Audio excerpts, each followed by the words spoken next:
you're developing your strength programs or your conditioning programs, I believe you guys do multiple set type scenarios where there's a work and a rest ratio. And how do you go about defining what type of time under tension, and then how much time is considered for rest between sets?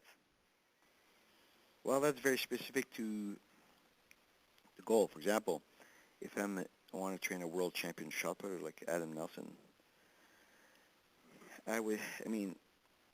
he throws a given weight for the longest distance possible.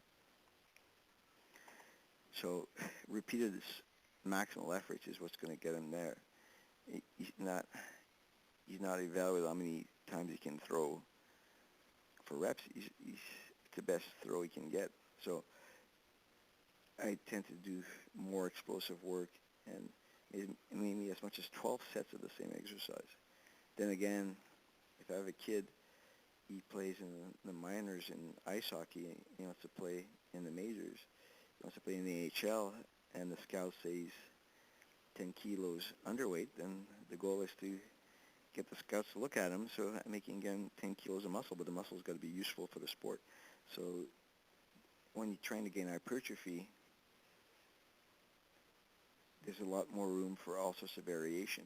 But if I'm training a gymnast who needs strength on a pound-for-pound basis and is going to do a lot of landings, well, if I hypertrophy him a lot, it will help with absolute strength but not relative strength.